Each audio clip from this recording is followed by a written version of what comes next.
Adobe InDesign, les feuilles de style. Maintenant, comment crée-t-on des feuilles de style? Alors bon, il faut un document. Alors j'ai créé un document à 2 colonnes. Le texte de base, par défaut, c'est du mignon. On va changer ça. Donc, ce que j'ai fait, moi, j'ai créé une boîte de texte. J'ai été changé, en fait, j'ai été modifié cette boîte-ci en la remplissant de texte de substitution ou de lorem ipsum, comme ceci. Maintenant, j'ai ajouté des éléments qui peuvent ou seront soit des titres ou des sous-titres.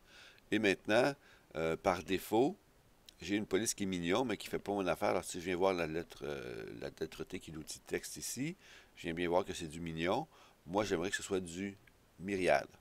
Alors, par défaut, le paragraphe standard, ou si ou ceux qui étaient avant dans Quark verraient le texte normal ici, ou P paragraphe pour Word. Nous, dans InDesign, ça s'appelle du paragraphe standard. On veut changer ça. Donc, ici, on a accès, si on double-clique ici, à la boîte option de style de paragraphe. Donc, nous, on va aller chercher format de caractère de base. On va choisir ici myriade. On peut simplement le taper aussi, c'est encore plus simple. Et ici, je vais choisir du 12 sur 14. Alors, parce qu'ici, on est en automatique, on va choisir 14. Donc, on veut deux valeurs de points de différence entre le quart et l'interlignage. Maintenant, on va modifier parce que théoriquement, quand on active aussi le concept de travailler dans le texte avec différents logiciels comme Word ou InDesign, on active aussi ce qu'on appelle les caractères invisibles ou les caractères masqués. Alors, si c'est marqué masqué, c'est qu'ils sont apparents. OK?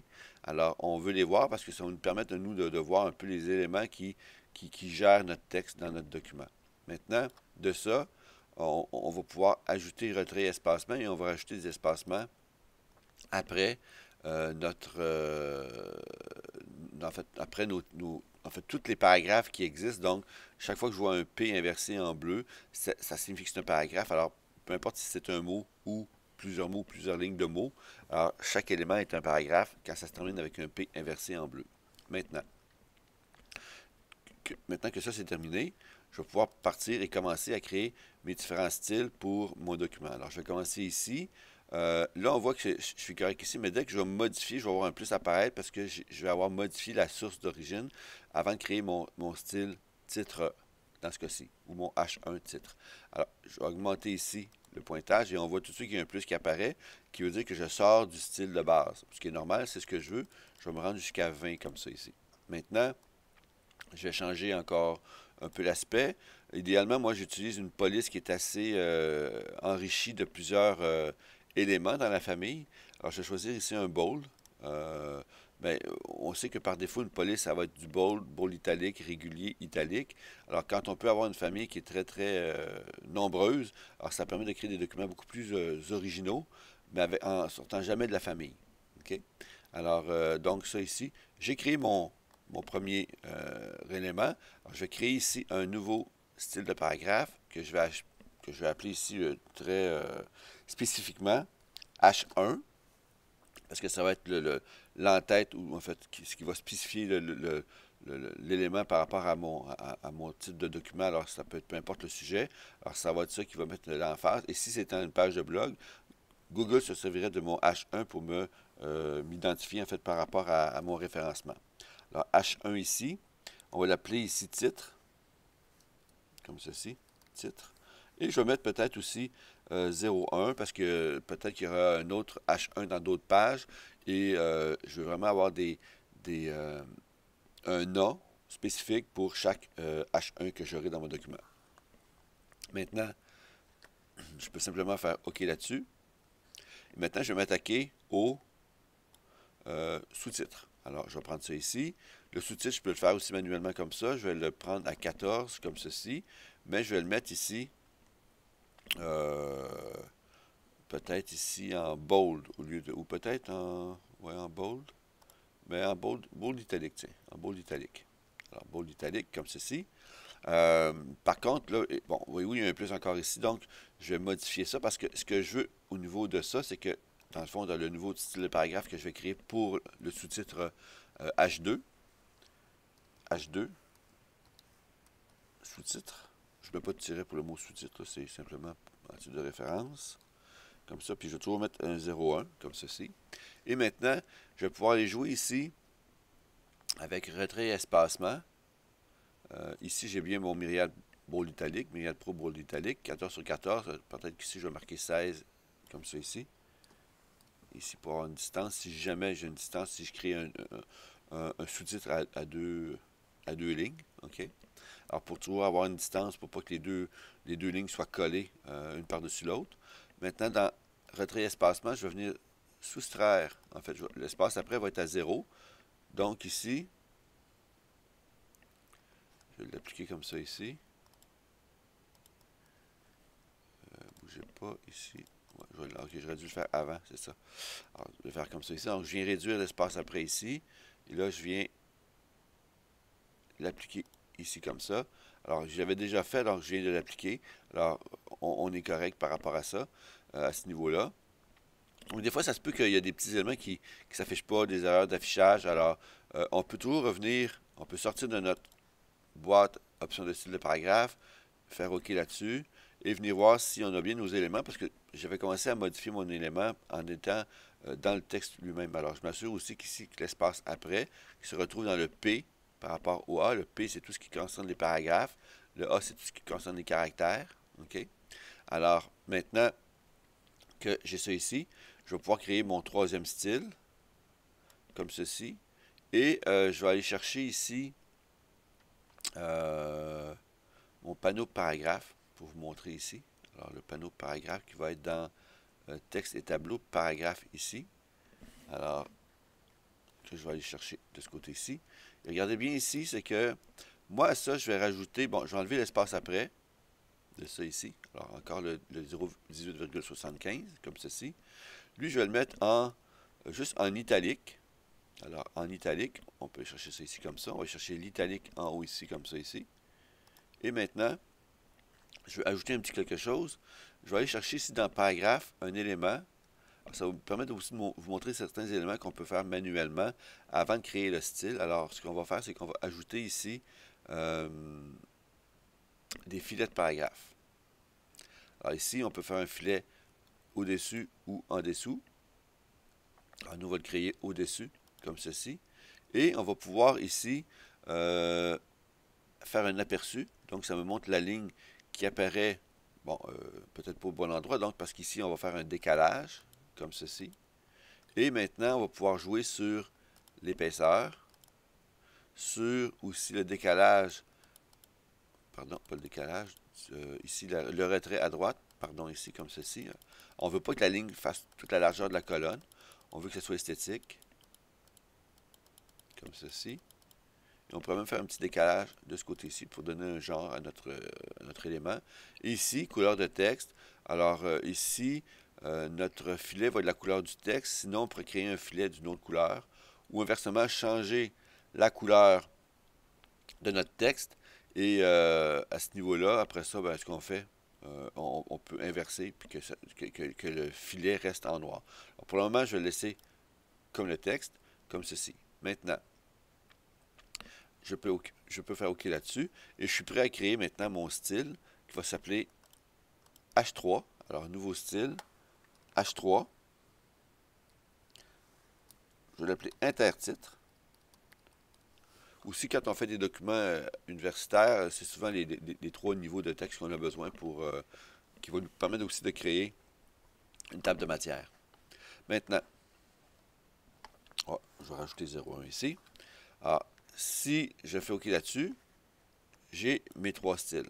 Maintenant, regardez bien, je vais appliquer. Bon, d'abord, je pense qu'il manque un petit peu de distance ici entre le collège de Granby et la distance qui est ici au-dessus du paragraphe duplex. On peut tout régler ça plus tard. Là, maintenant, je donne un exemple ici. Je peux appliquer, exemple ici, un sous-titre 2. Ici, ça va être un sous-titre 2 aussi. Ici, ça va être un numéro 3, un H3. Ici, un... Alors, n'oubliez pas, hein, 1, 2, 3. 3 clics, c'est la ligne au complet. Alors, on va faire un H3 ici. 1, 2. Quand c'est un mot, c'est 2 clics. Alors, on va faire un H2. 3 clics. Ici, on va faire un H3. Et ici, on va faire un 2. un H2. Alors, voyez-vous, j'ai appliqué des éléments. Bon, maintenant, c'est sûr que j'aurais pu, selon le type de clavier que vous avez, j'aurais pu aussi rajouter des raccourcis par rapport à votre, exemple, CTRL 1 en PC ou encore commande 1 en Mac. Pour ça, il faut un clavier étendu pour que ça se fasse. Maintenant, si par rapport à différents styles que j'ai ici. Exemple, je ne suis pas tout à fait content de ça ici. J'aimerais peut-être que mon texte s'affiche ici. Alors, comme c'est le texte qui correspond à ce qui existe déjà par rapport au style que j'ai créé, quand on veut modifier un style, il faut s'assurer de cliquer dans le vide autour du document. Et j'ai rien à ce moment-là à sélectionner. Ni texte, ni boîte, ni rien. Je désélectionne tout ça et je clique maintenant sur le style à modifier. Et maintenant, regardez bien, je vais pouvoir, ici, exemple, augmenter mon espace avant. Parce que je trouve que là, c'est pas assez distancé par rapport aux autres espaces des autres styles. Alors, je vais faire ici un espace avant, comme ceci. On voit ici que ça change en bas ici. Alors, regardez bien ici. Alors, j'augmente la distance comme ça ici. Ici, pour le moment que je n'ai pas appliqué mon style, je vais annuler ça ici. Je vais m'ajuster. C'est ça, je suis en paragraphe standard. Alors, ici, c'est H3. On voit très bien que c'est appliqué maintenant. Ça peut arriver aussi, faites attention, toujours vérifier. Quand ça ne change pas, ça veut dire que le style n'est pas appliqué. Alors maintenant, je m'assure de tout désélectionner. Je viens cliquer sur mon élément ici. C'est pas une séance parfaite. Des fois, il peut y avoir des petits problèmes, bugs de logiciel aussi, selon les versions que vous avez. Alors maintenant, je vais modifier la distance avant, comme ça ici. Je vais aussi modifier le retrait de mon premier élément ici. Alors, retrait à gauche, voyez-vous, je m'aligne par rapport à ça ici. Je pourrais très bien changer aussi la couleur, si je voulais. Alors, peut-être un bleu avec un pourcentage, ici, mettons à 80. Alors, bon, je crée une couleur ici. Par contre, ici, on sait que mon, mon filet que j'ai créé au-dessus, alors le filet est de la même couleur que le texte. Alors maintenant, il est rendu bleu parce que ma police est bleue. Alors maintenant, je veux conserver mon filet en noir. Alors, je vais choisir noir ici comme ça. Et je pourrais choisir peut-être quelque chose de plus mince, à 0.25, pour être encore plus subtil. Quoique là, ça va dépendre. Si vous imprimez jet d'encre, 0.25 c'est un peu court, trop mince. Alors, je vais choisir 0.5 ici comme ça. Voyez-vous, je peux créer maintenant des éléments à volonté et modifier à volonté à chacun des styles. Maintenant, le dernier style que je pourrais vous montrer, c'est ce qu'on appelle le grep style. C'est une petite initiation dans le sens que, non, avant, les styles de caractère. Les styles de caractère, en fait, ici, ce qu'on comprend, c'est que, exemple, si je prends 1, 2, 3, puis que je veux prendre un élément du texte qui peut être un mot étranger, un mot anglais, alors ce que je vais faire ici, ça va être d'ajouter un italique à mon élément. Par contre, si je fais des changements ultérieurs bon, disons que je suis dans une collection, puis on me dit non, Nicolas, finalement, il faut que ça soit en bold, ou finalement, on ne met rien en. Alors, ce qu'il faut comprendre ici, c'est qu'il faut absolument créer un style de caractère pour que s'il y a un changement dans le texte, dans nos styles de paragraphe, il faut absolument créer un style de caractère. Alors, pour nous permettre de conserver tous les éléments, exemple, qui auront été modifiés, tous les mots anglophones utilisés ou de langue étrangère. Alors, maintenant, comment je crée ça? Simplement, je fais ça ici comme ça. Je détermine si hors un certain angle. OK, donc ici, ça va être d'italique, comme je viens de faire. Et je vais ajouter peut-être une couleur. Alors, je vais créer un nouveau style de caractère, ici comme ça. Et je vais l'appeler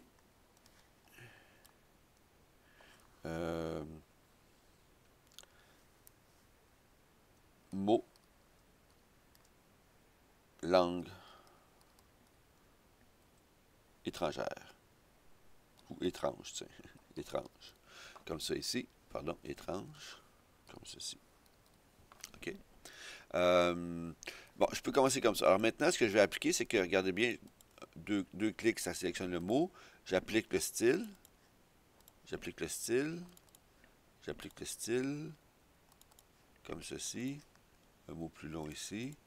Alors, l'avantage d'un style par rapport à ne pas utiliser de style, parce que j'entends toujours les personnes me disent, oui, mais c'est long et tout ça. Regardez bien si quelqu'un me dit, OK, là, on veut pas d'italique pour ça, on veut une couleur. Parce que l'italique, ça va pas très bien parmi tout ça. OK? Ou, exemple, on pourrait carrément changer de police. Alors, très bien. Alors, on va changer ici carrément de police. On va choisir ici dans. D'ailleurs, on voit que dans un style de caractère, il y a beaucoup moins d'éléments au niveau du style. On va changer de caractère de base. Et pour le fun, ici, on va choisir du mignon. Euh, en 12 points, on reste quand même dans la police du corps du texte de base. Du 14 ici aussi. Et on va par contre changer de couleur. Alors, ici, couleur de caractère.